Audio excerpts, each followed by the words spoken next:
What's up, combatants, and welcome back to another edition of the complete history of Mortal Kombat.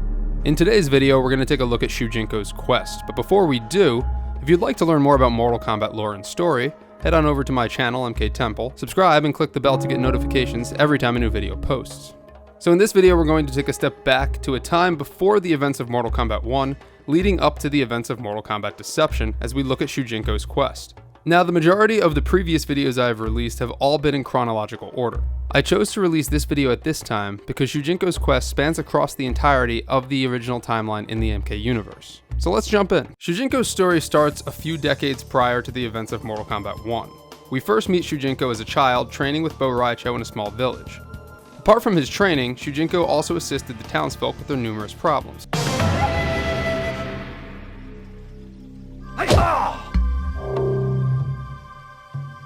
My tooth! You knocked my tooth out! The pain has gone away! One day, Shujinko came across a spirit entity calling itself Damashi. Damashi claimed to be an agent of the Elder Gods looking for a mortal to embark on a great quest. Shujinko enthusiastically accepted Damashi's offer. Damashi told Shujinko that the Elder Gods required him to travel through different realms and retrieve artifacts for them. To help him along his quest, Damashi bestowed upon Shujinko the ability to copy the fighting style and knowledge of any warrior he encountered. With this newly acquired ability, Shujinko proved to Bo Raicho that he was a worthy fighter. Impressed, Bo Raicho fast-tracked Shujinko's training and volunteered to personally train him at his home, where he worked with all of Earthrealm's greatest warriors. I would very much like to train you myself. Perhaps I can mold you into the next great defender of Earthrealm. Around this time, Damashi told Shujinko of the 6 Kamidogu the Elder Gods sought. Think of them as tools of the gods. These 6 artifacts were scattered throughout reality, with each artifact residing in a different realm. Shujinko would be the one to retrieve these. Shujinko trained with Bo Raicho for 5 years. Now a teenager, Shujinko was instructed by Bo Raicho to leave the dojo and venture out into the world to gain life experience. Bo Raicho asked him for his assistance to recover his dragon medallion that he lost while drinking with a friend. Shujinko successfully recovered the medallion, but before he could return it to his master, he was visited by Damashi for the first time in half a decade. Damashi convinced Shujinko to keep the medallion for himself so he could verify his skills to others during his quest. That is quite an impressive artifact. I suggest you keep the medallion for yourself. Do not return it to Bo Raicho just yet. Such an item will give you credibility among master warriors. Shujinko used the medallion to enlist in the Lin Kuei clan, where he trained for years. One day, Shujinko was given a mission from the Lin Kuei to retrieve a mystical artifact for the clan. Unbeknownst to him, the artifact was actually the Earthrealm Kamidogu. After retrieving the Kamidogu, Damashi appeared to Shujinko and explained that the artifact he had retrieved was what was needed for his quest. Yes, it is as I suspected. Through the ignorance of the Lin Kuei, you have acquired the Earthrealm Kamidogu. Damashi then led Shujinko to an ancient portal that brought him to the Nexus, a place between realms. Damashi briefly explained the other realms to Shujinko as he placed the Kamidogu on the altar. The next portal opened, leading Shujinko to the Netherrealm. During his time in the Netherrealm, Shujinko came across a demon Ashra, who was in search of Ermac. The sword Ashra wielded gave her the perception that she was slaying evil in order to be brought closer to escaping from the realm.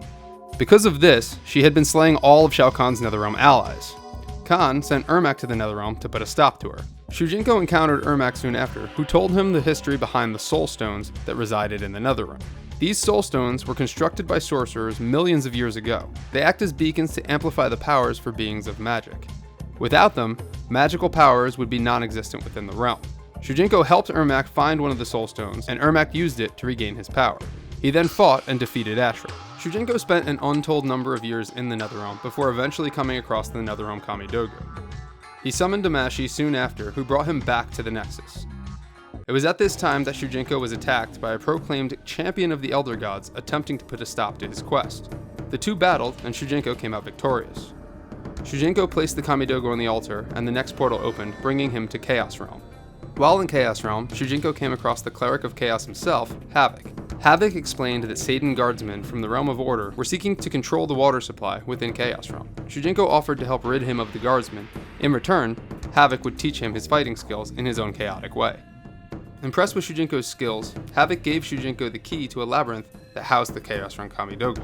The liquid within the labyrinth was a time-altering agent. When Shujinko emerged from retrieving the Kamidogu, many years had passed. although he had only perceived it as a few minutes. Shujinko traveled back to the Nexus to place the Chaosrealm Kamidogu on the altar. The next portal to open was to the realm of Outworld. Outworld has become a dangerous and chaotic place. Be wary as you continue with your quest.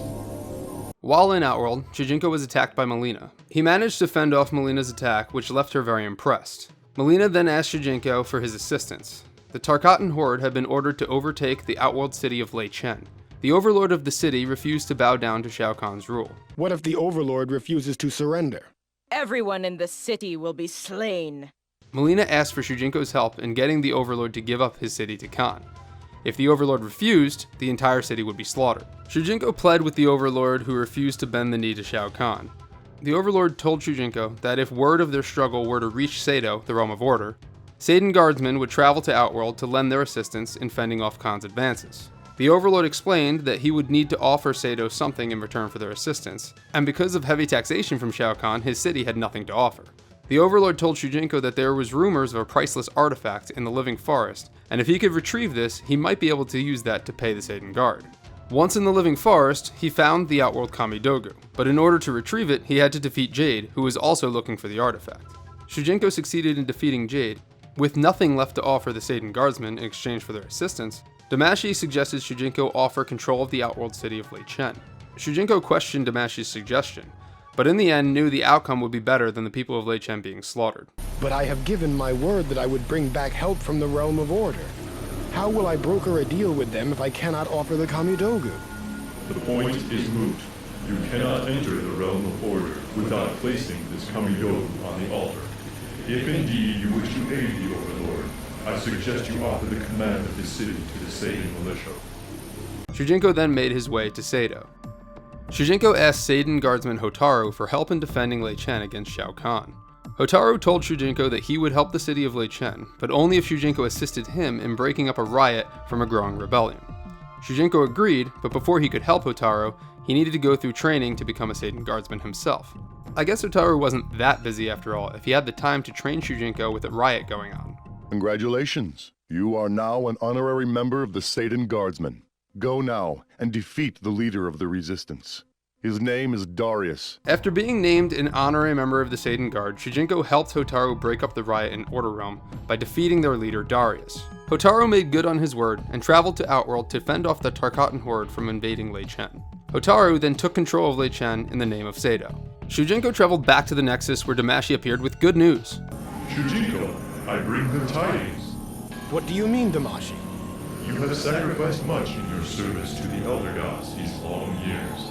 Therefore, they are granting you that which you have desired since your childhood, a chance to compete in the Mortal Kombat tournament in Earthrealm and defeat the sorcerer Shang Tsung. Ecstatic from the news, Shujinko returned to Earthrealm to begin training for the tournament and fulfill his lifelong dream. The tournament was still several years away, and the training would be a long and rigorous process. While in Earthrealm, Shujinko came across Kenshi, who revealed to him that he too was entering the tournament to defeat Shang Tsung, and that Tsung was the cause of his blindness. Kenshi told Shujinko that he would teach him how to fight without the use of his eyes if Shujinko helped him locate Shang Tsung. Sometime later, Shujinko came across the Native American known as Nightwolf. Nightwolf mentioned to Shujinko that he sensed an evil taint on his soul, which was a direct result of Shujinko spending time in the Netherrealm. I sense corruption in your soul, Shujinko. A spiritual contamination that I have never before perceived. Nightwolf offered to assist in purging the evil from his soul, but told him that it would take years. After much consideration, Shujinko chose to go through the spiritual cleansing process. Shujinko spent the following years training with Nightwolf, who taught him much about the spirit of the warrior. After years of training, Nightwolf explained to Shujinko that although there will always be an evil corruption on his soul, he now has control of it. Shujinko then ran into Shang Tsung, who sparred with him and deemed him worthy of being invited to the MK tournament, which was now fast approaching. Most impressive, Shujinko. You are indeed worthy to compete in the Mortal Kombat tournament. Shujinko told Shang Tsung of Kenshi, who was looking to enlist in the tournament to get revenge on the sorcerer. Tsung agreed that Kenshi would be welcome to compete in the tournament as well. When Shujinko returned to Kenshi with the news, Kenshi made good on his promise, teaching Shujinko to fight without the use of his eyes. They then parted ways, agreeing to meet up again at the tournament. Side note, although Kenshi claimed to be entering the tournament, I don't think he ever actually made it. In the original timeline, there is no mention of Kenshi ever appearing at the tournament, with the exception of this one and only example. The MK1 and MK2 Prelude comics are considered to be canon in the MK original timeline, and they allude to there being only a handful of survivors from the original MK tournament. Kenshi was never mentioned. While it is possible that he did attend, and we do see him in the alternate timeline, I don't believe that Kenshi ever made it to the tournament in the original MK timeline. While on his way to the Mortal Kombat tournament, Damashi appeared to Shujinko. Damashi sensed the cleansing Shujinko's soul received and explained that Shujinko needed this evil taint to be allowed access to realms otherwise inaccessible. The taint you refer to allows you to enter realms otherwise inaccessible to other beings. You will need to regain it in order to continue your quest. Damashi told Shujinko that he would have to forego attending the Mortal Kombat tournament and return to the Netherrealm. On his way back to the Nexus, Shujinko encountered Raiden, attempting to close the Earthrealm portal that had been opened to Shujinko so many years ago. He explained to Raiden that he was the champion of the Elder Gods, and that he had been using the portal. Champion, you say? I think not. A champion of the Elder Gods would possess the might of 10 warriors and could fight with his eyes closed. Raiden wasn't convinced until the two fought and Raiden witnessed firsthand Shujinko's abilities. He then let him pass. Now we kinda go through a time skip here, as during the events of the first Mortal Kombat game up until the events of Deadly Alliance, Shujinko remained in the Netherrealm awaiting orders from Damashi. After the events of Mortal Kombat 4, when Scorpion was constantly in pursuit of Quan Chi, Shujinko came across the Spectre. Scorpion was in search of Chi, and Shujinko offered to help find the sorcerer if he promised to show him his fighting skills. By now I'm sure you kind of understand the way these interactions seem to work with Shujinko. Shujinko fought Scorpion, and because of this, gained his fighting ability. Sometime later, Shujinko and Scorpion found Quan Chi. Scorpion began to punish the sorcerer yet again. Not far away, the two Oni, Malak and Draman, overheard the fight and went to investigate.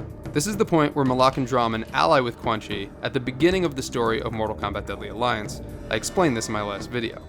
Check that one out if you haven't already. Because Shujinko had learned Scorpion's abilities, Damashi had appeared and revealed to him that he had regained much of the rage needed to continue his quest. Damashi told Shujinko he may now leave the Netherrealm. Upon returning to the Nexus, Shujinko finds Raiden asking for his assistance in defeating a new threat, the Deadly Alliance. Shang Tsung has allied with another sorcerer, Quan Chi, who has escaped from the Netherrealm. Escaped? I had just seen him there. Raiden told Shujinko that he is planning an assault on the two sorcerers.